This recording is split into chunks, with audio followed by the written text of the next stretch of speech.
O Medj, nasyok si Hiwo sa biglaang halik ni Zulu. Bigla na lang nanlambot ang mga kamay ng Lodi. Napaisip tuloy siya kung ito ba ay epekto ng Lost Demon Eme. Di pa nga siya makarecover, may biglang sumulpot na nilalang sa likod niya na tawang-tawa sa drama niya at nagsabing, "Beshi, kulang pa sa effort." Parang di pa raw all-in si Hiwo sa tukso ng universe. Tapos chinika ng nilalang na ginamit lang daw yung 2 sakubus para mabait si Hiwo sa patibong at malunod sa mga pheromones na kinalat niya sa buong area. Ayon pa sa kanya, matagal nang high sa pheromones si Zulu. Kaya pala ganun umarte swak na swak daw sa plano. Kaya pala ganun ang atake ni Zulu. Kaso si Hiwo chill lang, di man lang pumalag. Kaya di masyadong tinablan sa buong ganap at parang kulang pa sa dosage yung pheromones na pumasok sa sistema niya. Nagulat si Monster sa tindi ng self-control ni Hiwo kaya nag-decide siyang i-level up pa yung vibes sa air para mas tumalab ang epekto ng Lost Demon. Habang busy siya, bigla niyang na-sight ang isa pang chicks mula sa malayo at nagets niya na si Muzi pala. Yun kanina pa palang nag-i-stalk kay Hiwo. Sabi ng kontrabida, "Sayang naman kung di sasali si ate girl. Lalo pat matagal na rin siyang nakalanghap ng sapat na pheromones at game time na raw para bumigay siya." Sa mga moment na yon, napansin ni Hiwo si Muzi at nagulat si Koya nang ma-realize na part pala to ng Phoenix team at ang tagal na silang tintel nang di niya namamalayan. Samantala si Muzi biglang nag-init ang buong pagkatao te. Nag-start na maghubad kasi sobrang init daw ng katawan niya at napansin niyang di na niya carry i-handle. Habang humihingal, nagtaka siya kung bakit ang lakas ng kabog ng dibdib niya pag andyan. Si Hiwo kahit na target niya to, boom, bigla na lang niyang niyakap si Hiwo na ikinatuwa naman ng monster habang tumatawang. Sumigaw ng una kiss, ngayon hug next aber. Kakayanin pa ba ni Hiwo? In-encourage pa ng Epal si Hiwo na wag nang mag-inarte at i-embrace na lang ang moment. Siya raw kasi ang Lord of Temptation, kaya dapat siyang pagbigyan para ma-achieve ang ultimate happiness. Habang nangyayari ang lahat, napaisip si Hiwo, sa lahat ba naman ang pwedeng mangyari sa akin? Ito na yata ang pinaka-weird at delikadong eksena. Bigla niyang naalala parang may ganito ring level ng kawirduhan dati nung kinalaban niya yung boss ng Deadly Poison Master Guild. Kaya naisip niya, baka pwede kong i-recycle yung moves ko dati. Habang nag-iisip ng diskarte si Hiwo, binigyan siya ng slow clap ng monster at sinabing, "Grabe ang tindi ng self-control mo, bro!" Kaya no choice daw siya kundi ilabas na ang kanyang ultimate move. Biglang may umikot na usok sa paligid ni Hiwo, tapos inannounce ng nilalang na ito raw ang powder galing sa Lost Flower na kayang i-level up ang pinakamatinding feelings. Sabi pa niya, dadalhin nito si Hiwo sa deepest world of feels at walang sino man ang makakatakas sa powers ng pulbos na to. Pero biglang napapreno ang nilalang nang makitang nag-glow ang mga kamay ni Hiwo na may kakaibang energy na lumalabas. Super shocked siya nang ma-confirm na yun pala ang Demon Blood Jade at nagtaka siya kung paano nakuha ni Hiwo ang ganong kaimportante at delikadong rare item. Di na to pinansin ni Hiwo at sa halip ay seryoso pero mariing sinabi na asar siya kapag tinatry siyang i-manipulate gamit ang feelings niya. Sabi pa niya, magaling daw talagang mang-trip sa kahinaan ng tao ang mga demonyo pero di nila namamalayan na nahahanap na rin niya ang K-drama weakness nila. Tinawag niyang pathetically perverted ang mga galawan ng monster at hinamon ito. Kung gusto mo tong Demon Blood Jade, tara suntukan, walang halong chemical. Tawang-tawa naman ang nilalang at umamin na matagal na niyang feel na di ordinaryo si Hiwo at ngayon 100% confirmed na. Ipinahayag pa ng nilalang na for the first time, di siya yung nangtitempt kundi siya mismo ang nakaramdam ng matinding something para sa isang tao. Dahil dito ay parang sasabog na raw siya sa sobrang hype at inamin niyang first time in forever niya tong na-feel sa buong existence niya. Pagkasabi niya, nun boom, nag-evolve na agad, naging G na halimaw na level 200 at 20 tapos nagpakilala as Cersei of Lost. Walang atrasan si Lodi. Hiwo switch account agad sa Datman mode niya with a smirk pa. Kala mo kung sino at bumanat agad. Sabi ni Hiwo, Parang na-fall na daw yung iba sa itsura ng mutated monster. Pero ngayon, kita na HP bar niya, it's go time na para ilabas lahat ng gigil at yung mga pinagbabawal na teknik sa buong chapter. Pagka-switch ni Iwo sa kanyang Datman account, Rambo mode on Rina, tatatat niya ng bala. Yung dambuhalang monster, kaya ayun, fireworks display sa buong katawan nito.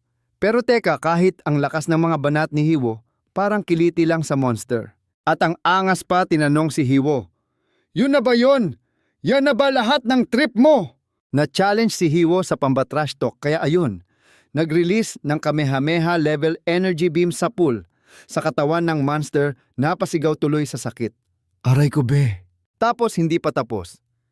Biglang nagsulputan yung mga drone sa paligid ng halimaw at agad na nagpa-only fire ng malulupit na atake. Habang nangaasar si Hiwo, "Hoy, yung Firep na hanap mo, chill ka lang." Wag daw atat kasi sandamakmak pa yung mga Firep combo niya na siguradong mabubusog kahit sinong kalaban, promise. Sa tindi ng atake ni Hiwo, napasigaw na lang sa sakit yung monster. Time first, ayoko na. Pero deadma lang si Yu sa sigaw ng kalaban niya. Itinaas niya lang yung kaliwang kamay niya, tapos biglang, kaboom! Isang malupit na pagsabog yung tumama sa monster. Ang savage pa. Ni Yu tinanong pa, yung monster, "Ano na besh? Hindi na kaya. Bakit suko ka na agad eh? Warm up pa lang to." Pero shit, kahit bugbog sarado buo pa rin yung monster. At kahit sandamakmak na, yung damage hindi pa rin tumba o nawala ng ganang lumaban. Sabi pa ng monster, "Ang sad naman ikaw lang yung nag-e-enjoy sa atake. Pa-join naman ako sa party." Pero deep inside, inamin ng monster na hirap na siyang i-take yung mga sunod-sunod na atake. Pero habang tumitindi, lalo raw siyang na-e-excite. Sinabi pa niya kay Yuo na ramdam niya yung dark side energy sa kaluluwa niya, yung pagka-chaotic at yung vibe na gustong manakit at siya lang daw ang pwedeng makipagsabayan sa ganung level. Biglang nagsamon yung monster ng sandamakmak na demands, tapos gisugod lahat kay Iwo. Pero si Lodi chill lang, walang kahit anong kaba sa muka, tapos dahan-dahan pang hinugot. Yung astig niyang sandata na parang kadena, tapos with a smile pa nag-thank you sa monster. Sabi ni Hiwo, "Alam mo kanina worried pa ako na baka mabitin ako sa mga demons na pwede kong pagtripan. Pero dahil sa parage mo na to, kailangan kitang pasalamatan ng bongga." Isang kislap mata lang, nag-unleash na si Hu gamit yung OP weapon niya at sinlice and dice niya yung mga katawan ng bawat demonyong pinalabas ng monster. Dahil dito napanganganga na lang, yung monster na realize niyang wala na sa katinuan si Siwo at hindi na siya obsessed sa Lost, kundi sa high na dulot ng paggulo ko sa pag-eliminate. Napaisip tuloy yung monster, ano bang klaseng creature tong si Hiwo? Tao pa ba ito o nag-level up na sa pagkahalimaw? Pero kebs lang si Hiwo sa mga sinabi ng monster. Tuloy lang siya sa pag-swing ng weapon niya left and right, kaya ayun instant GG sa lahat ng demands sa paligid. Habang naglilinis ng kalat, tawang-tawa si Hiwo, sabi niya, "Ang laking joke naman na sinasabi ng mga demonyo na tayong mga tao daw yung mga halimaw." After a while makikita mo, yung buong lugar aapaw na sa mga na-disconnect na demons. Tapos si Hiwo, chill lang na nakatayo sa ibabaw ng tumpok nila. Habang nakasmirk pa at nagtanong, "Is that all you got?" Kita naman sa mukha ng monster yung pagod, tapos nagsimula na siyang magsalita na parang shook at bilib na bilib kay Hiwo na parang hindi na raw nalalayo sa isang tunay na demonyo. For real daw, mas mukha pa siyang demonyo kaysa sa mga legit na demonyo. Grabe sa lakas sa gigil at sa pagkasabik nitong manakit na feel mo sa buong aura niya. At di niya tinatago, Lodi niya talaga si Hiwo, as in, sabi pa niya dahil na-e-excite daw siya sa laban nila, ibubuhos niya lahat ng power niya para mas maging happy si Hiwo. Tapos bigla na lang may mga kumislap galing sa mga bangkay ng mga demonyo, mga weird na energy na may ancient text na parang may major plot twist. Yung mga energy na yun dumiretso sa ulo na hawak-hawak ng creature. At habang tinititigan, yung tawang-tawa si ate girl, nagtanong pa kung paano raw nila mararating yung peak ng laban kung pa-basic lang ang galawan nila. Sabi pa niya, as the Queen of Thirst, dapat lang daw na gumamit siya ng sandatang may kasamang kilig factor. para maibigay kay Hiwo. Yung aabangan niyang fight scene. Galing sa energy, may nabuong kakaibang sword na kayang mag-cause ng mental paralysis shit. At sabi ng creature, itong sword na to ang magdadala ng ultimate happiness sa gitna ng kanilang bakbakan.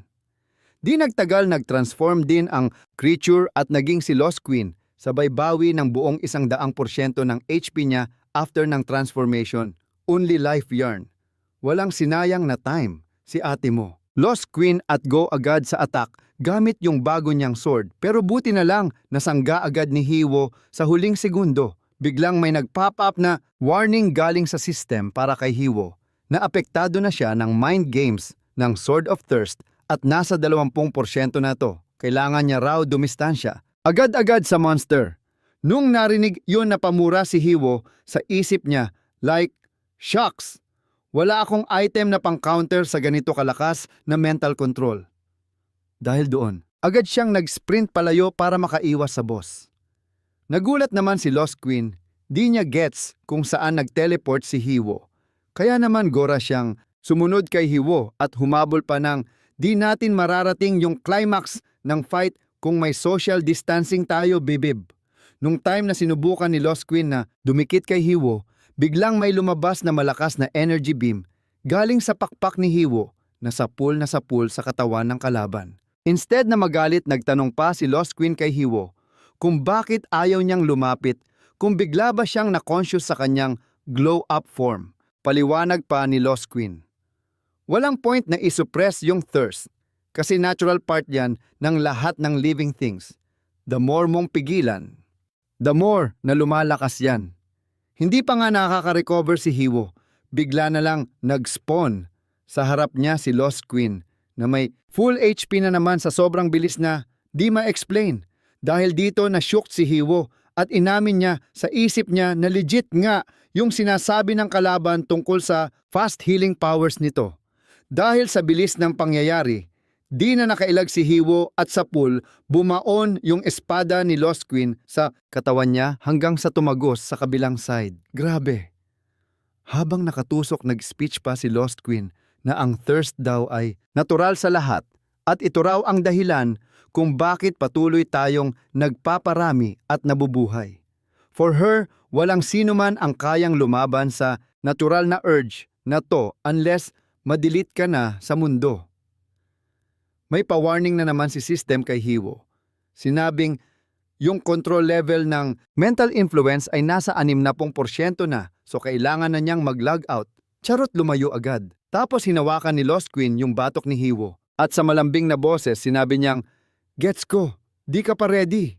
Pero as one of the 7 Demon Kings, na pangalawa lang sa lakas ni Fury, di mo kailangang mahiya kung matalo ka.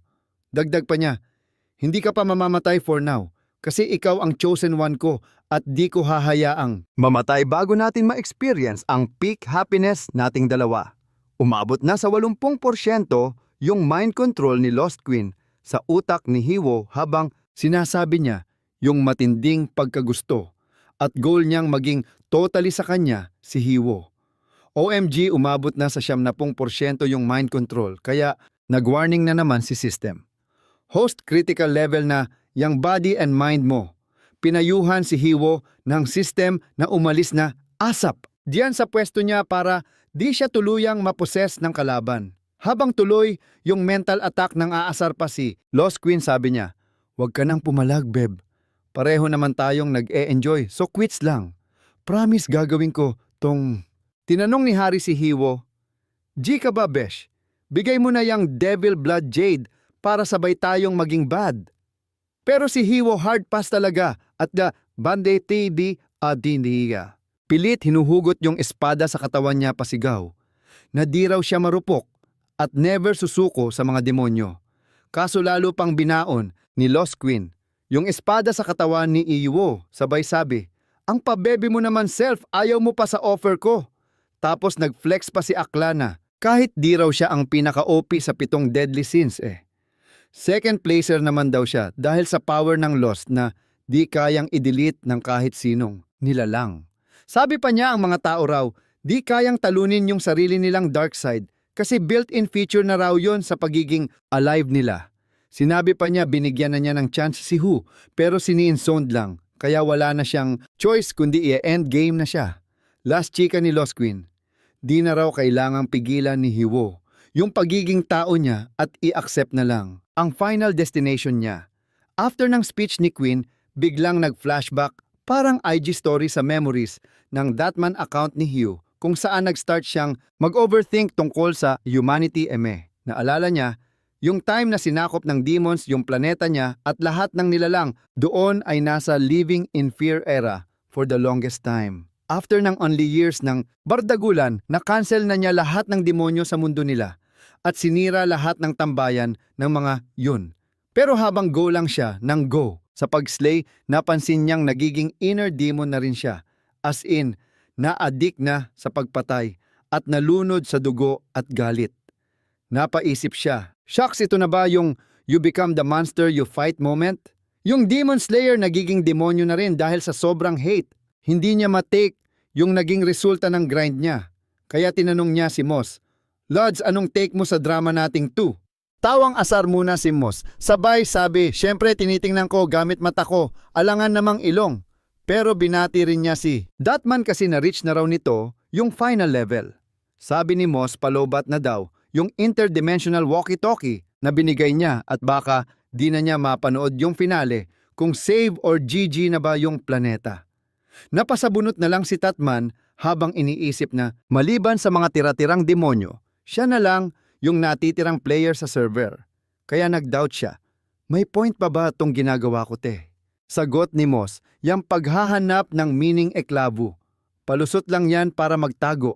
At ang totoong rason sa mga ginagawa nila ay para lang masatisfy ang inner desires nila. Ang point lang daw ni Moss, ang importante gets mo kung ano talaga yung trip mo sa buhay. Kasi bukod dyan lahat ng iba walay na. Napangiti si Datman at sabi, sakto yang sagot mo sa pagiging kontrabida vibes mo, Moss. Kaya di na ako na-shook sa linyahan mo. Tawang demonyo ulit si Moss. Sabi, same lang tayo no.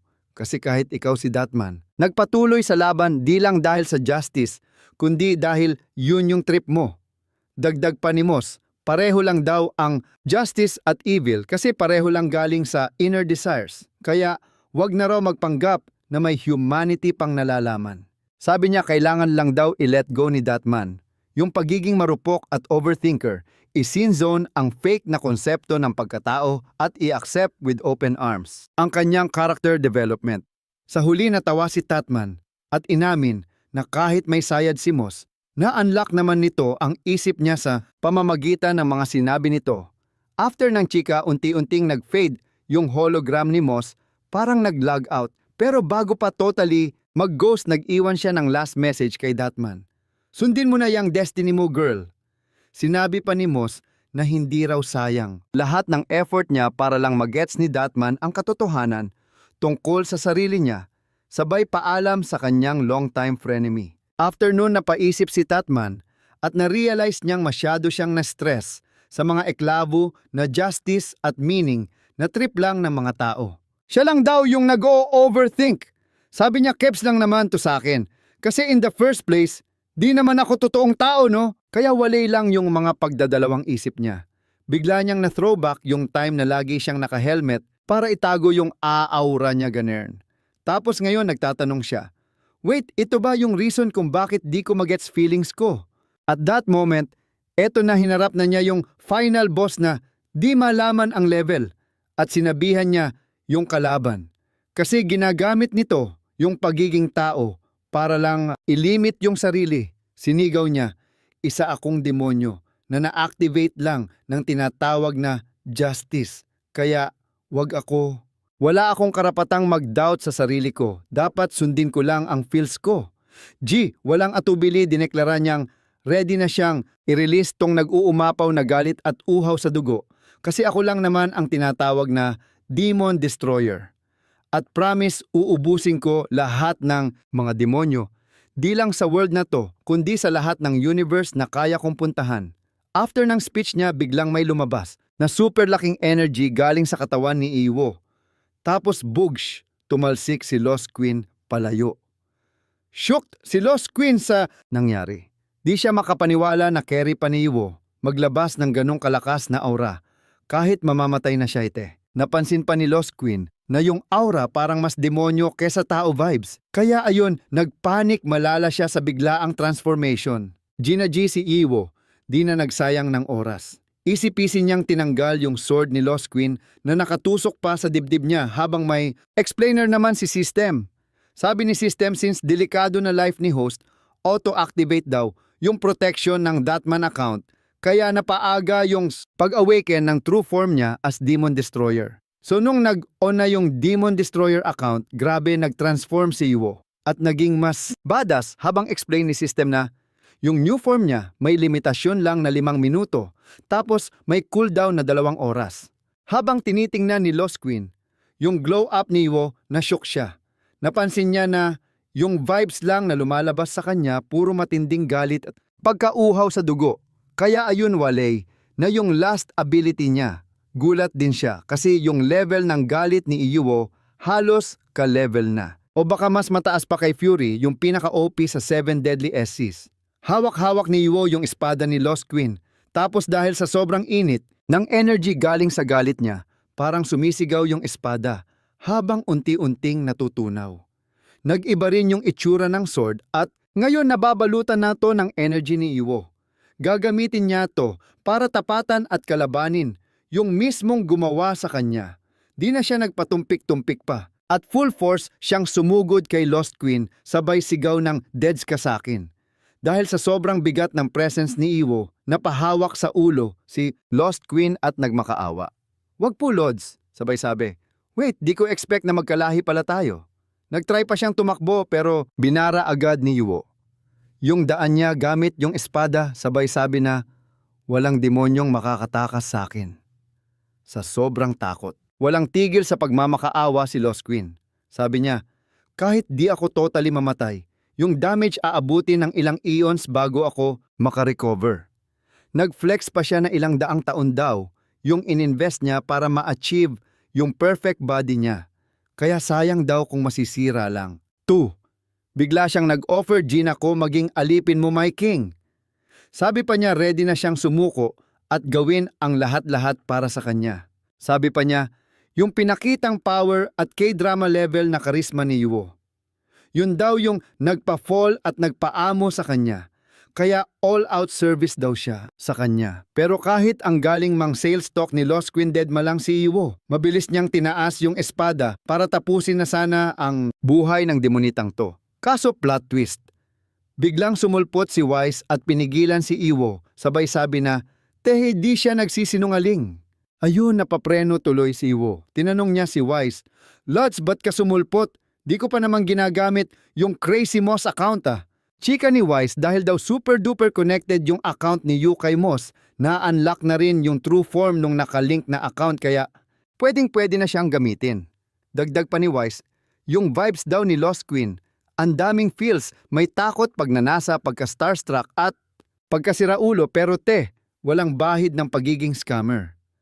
Napaisip tuloy si Lodi kung baka nagde-deny lang si Lost Queen sa true feels niya. Pero big no daw, sabi ni Wise kasi, di daw carry ng isang Lost Demon itago ang feels.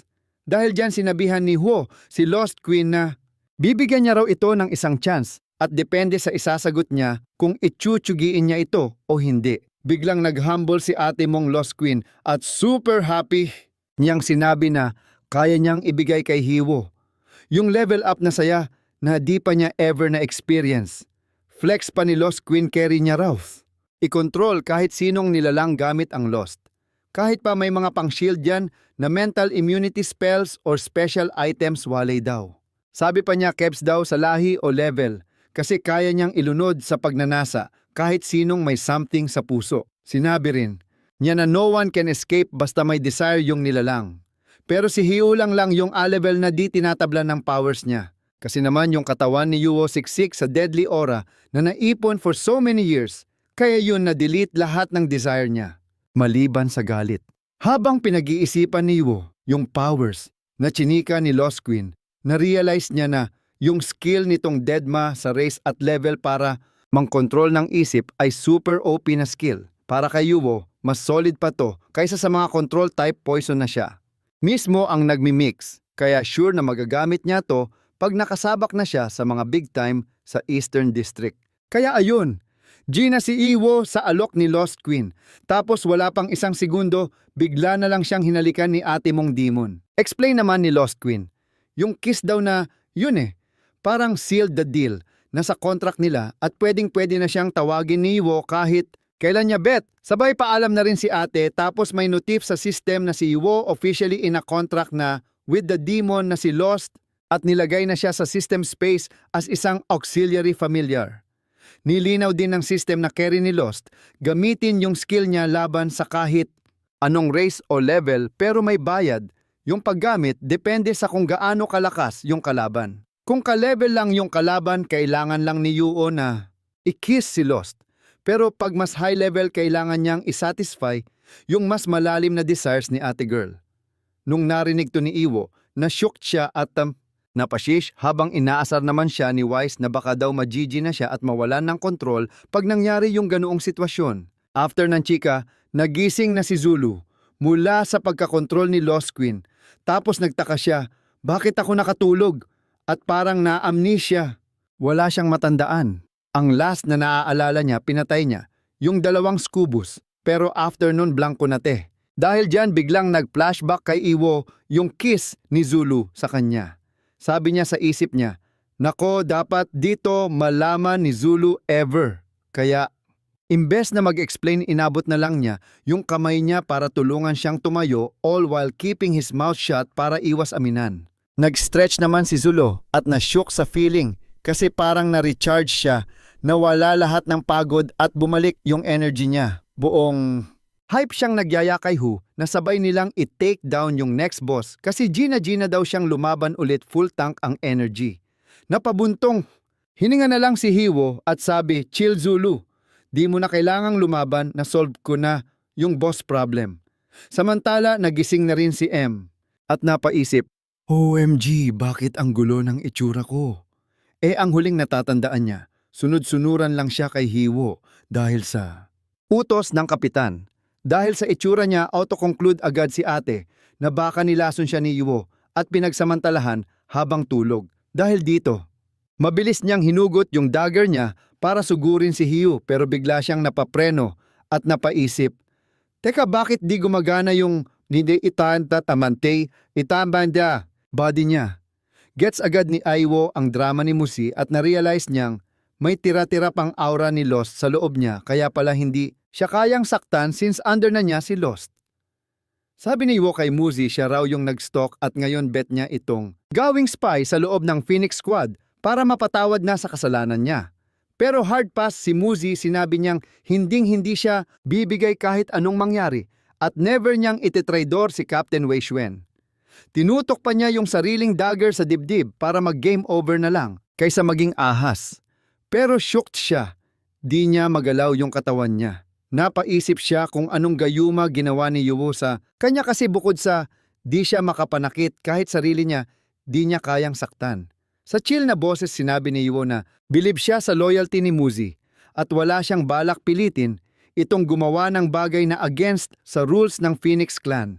Ang tanging request niya lang ay bumalik si Musi sa kanila at mag-spill ng tea yung mga makikita o maririnig niya.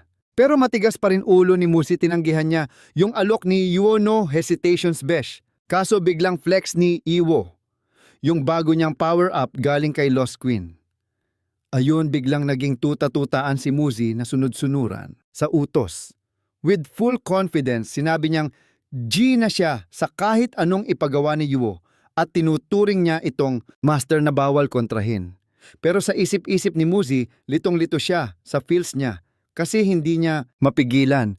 Yung puso niyang parang nagrarap pag naririnig boses ni Yuo. Hindi niya gets bakit ang init ng pakiramdam niya at iniisip niyang baka ito na yung love na di mapigilan eme. Tapos biglang nagpapap yung system window ni Yuo at narinig niya yung message ni Wei Xuan na nanghihingi ng update sa lahat ng team. Sumagot si Guaya Delicads daw. Situation ng squad nila kaya need niya ng backup para di ma-wipe out yung buong team. Sabi naman ni Li Xiaxian, struggle is real din daw sa kanila at di na nila carry yung lakas ng current boss, mas OP pa sa mga dati. Nag-warning sila Shen na pag di sila natulungan, ASAP baka ma-GG na yung buong tropa kaya need nila ng support. Chill lang na sumagot si Iwo na tapos na yung boss fight niya kaya wala na siyang problema for now. Nung narinig to ng tatlo, halos sabay-sabay silang napasigaw ng ano kasi di sila makapaniwal na si Iwo ay tapos na agad-agad. Tinanong ni Wei Xuan si Iwo kung bakit di siya sumunod sa plano nila at inakusahan siyang nagpapakita ng pagkabida-bida na ikapapahamak ng buong squad. Sabi ni Wei Xuan, yung mga solo player moves ni Iwo na walang pake sa team effort ay pwedeng magdala ng delubyo sa kanilang lahat. Samantala narinig ni Tuko yung chika ni Iwo at Gina G siya biglang napamura habang iniisip na tama pala yung kutob niyang magiging pabigat si Iwo sa kanilang misyon. Sa isip-isip niya nagsisisi si Tuko na di niya agad ginawang labrat si Iwo. Pero ngayon, napaisip siya kung carry pala ni Iwo na isolo yung boss, baka may pakinabang pa siyang pag-aralan. Sumausaw din sa issue si Lashen at sinisi rin si Iwo kasi daw tumaas yung power level ng boss nila at inakusahan siyang sinadya daw niyang i-one hit yung boss para mag-buff yung iba at makaganti sa kanila. At that moment, kalaban ni Wei Xuan, yung demon boss na si King of Pride na level 220 tapos napansin ng isa sa mga alipores niya na parang di naman nag-buff yung stats ng boss. Sa kabilang dako kalaban naman ng team ni Queen yung demon boss na si Lizzie na same level lang 220 at diretsong sinabi ni Gufian kay Li Shen na wali ding stat boost yung kalaban nila. Sabi pa ni Guan, wag daw isisi lahat kay Iwo lalo na kung sila mismo di carry talunin yung boss. Nakaharap nila. Yung squad naman nila Shen kalaban, yung King of Greed na level 220 at nashock siya nung na-realize niyang di rin pala nag-level up yung stats ng mga kalaban. Naweirduhan siya kung bakit ang hirap pa rin ng bakbakan kahit wali namang nagbago sa power level nila. Kaya ayun, high blood na siya at tanong ng tanong. Dahil dyan bumanat ulit si Wei Xuan at question si Iwo kung anong ganap kasi ang sabi niya na GG na daw niya yung boss pero walang effect sa stats ng iba. Instead na maniwala ng asar pa si Elshen at sinabing as if naman na kaya ni Iwo yung boss fight at for sure nagpapabida lang to. Para sa kanya, a-acting lang si Iwo para magmukhang malakas. At tawang-tawa pa siya sa epic fail na pagpapakitang gilas. Mayabang na sinagot ni Iwo ang mga duda nila at inexplain na ang sinabi niya ay tapos na ang laban sa boss. Hindi niya sinabing pinatay niya. Gets? Dinagdag pa niya na ang reason kung bakit hindi nag-level up yung stats ng ibang boss ay dahil na-tame niya yung kalaban instead na isend to heaven. Di naman kinagat ni Wei Xuan yung sinabi ni Iwo at parang okay lang kung pabuhat ka sa grupo te, pero wag mo kaming gawing syunga please lang.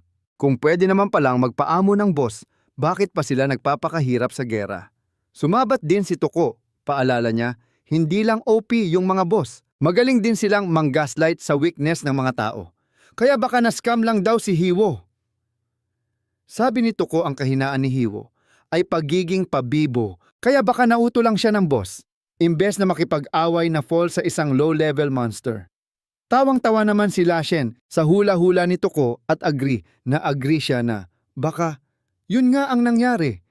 Tinawag pa niyang useless si Iwo at walang self-awareness. Parang baboy na buhay lang para mamatay for the sake of the real MVPs. Di niya mapigilan yung tawa niya kay Iwo na ang isang tulad niya na gustong magpasikat ay parang basura na pagtatawanan niya hanggang mamatay. Pero bago sila tuluyang malunod sa pang-aasar, biglang may pop-up announcement yung dungeon system na nagsasabing successful ang pag-tame sa boss na si Lost Queen. Nakalagay pa sa announcement na si Iwo ang tamer at dahil doon na-unlock ang hidden boss route. Doble ang experience at rewards. Tapos may bawas pang 10% sa stats ng lahat ng natitirang boss. Nung narinig nila, yun lahat sila napanganga. Di nila in-expect na totoo pala ang sinabi ni Iwo at legit niyang nagawa na i-tame yung boss. Shocked sila na posible pala yun at imbes na mapahamak naka-jackpot pa sila sa ginawa ni Iwo. Nag-warning naman si Gofeyan sa lahat na kahit nerfed na yung boss, delicads pa rin yan at wag dapat i-underestimate. Sinabihan niya ang lahat na itigil na ang walang kwentang chismisan at i-grab ang super rare na chance para tapusin na agad ang laban. Samantala tawang-tawa si King of Greed nung nabalitaan niya yung chika sa pagka-tame kay Lost Queen.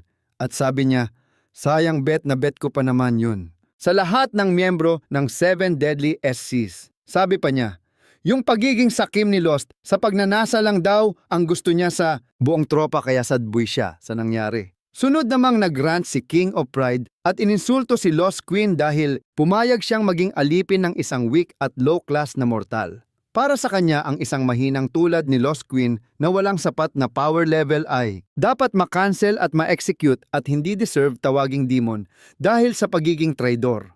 Di rin nagpatalo si King of Lazy at, sabi niya, mas naging hassle ang sitwasyon nila dahil sa ginawa ni Lost Queen. At ngayon need pa nilang mag-effort makipaglaban sa mga tao.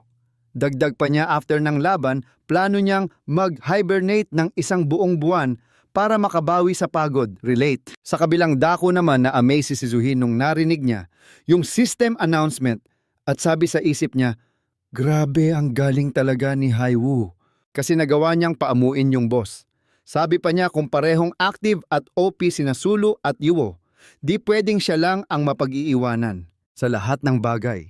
Kaso habang nagde-daydream siya bigla siyang sinugod ng isang demonyo mula sa likod. Kaya ayun, tumilapon ang lola mo. Napa-float yung body niya. Tena-realize niya na masyado siyang nag-focus sa main boss, nakalimutan niya yung mga minions na chismosa sa paligid. Habang kinukuyog siya ng mga demonyo, sana all na lang siya te. Wish niya sana katulad siya ni Zulu na may jowang laging nakaalalay sa kanya. Pero sure bigla siyang na-cringe sa sarili niyang kahinaan, like inis niyang inamin na kahit gipit na umaasa pa rin siya. Kay Shu, Yu. Diyos ko, sa gitna ng kapahamakan, biglang may pag-grand entrance si Yuo. Walang ka-effort sinave niya si Zuhi sa mga demonyong gustong magparip sa kanya. Ang bilis din ni Yuo mag-general cleaning, pinuksa lahat ng halimaw na nakimarites kay Zuhi. Bago niya sabihin yung classic line na, ano man ang balak mo dito? Sa pag-infiltrate sa team ni Queen Bee at pagsali sa dungeon, wala siyang pake at di niya haharangin. Sinabi pa ni Yuo na, G lang Lods, whatever happens, andito lang ako at ready to be your number 1 supporter aka ang pinaka-badass mong defender. Ayun na speechless si Zuhi sa mga sinabi ni Yuote. Medyo nag-blush ang lola mo, sabay isip, OMG nahalata kaya ni Yuo yung mga ganap ko. Pero carry lang binaliwala niya na lang in the end. Yung isipin na yun, ang attitude in niya muna is yung fact na pinakita ni Yuo na may paki siya at di siya iniwan sa ere. Meanwhile, lumapit si Guan kay Yuo at with all his heart nag-thank you sa unexpected na pagtulong sa tropa nila. Pero deep inside si Gufian ay may trust issues pa rin Beke Nemen daw kasi agawin ni Yuo yung boss kill. Kahit na team up sila for now, di siya mapakali. Alam niyang need nila ng help pero ayaw niyang i-give up na lang basta-basta yung boss na para sa kanila sana. Buti na lang mind reader si Yuo at nabasa niya yung nasa isip ni Gufeyan. Kaya sabi niya, chillax, di ko aagawin yung boss nyo. Ang habol ko lang yung mga minions na alipores niya. Tinawag niya si Zulo, tara, tapusin na natin yung side quest natin. Pagkarinig nito ni Guan biglang may naramdamang something. Si Guan, yung kilig. Napablush ang akla sabay isip kung gaano ka-unique si Yuo sa lahat ng boys. Kasi for her, sa dami ng mga lalaking may red flag sa mundong ito, di niya ine-expect na may isang green flag pala na tulad ni Iwo na magugustuhan niya. Eme,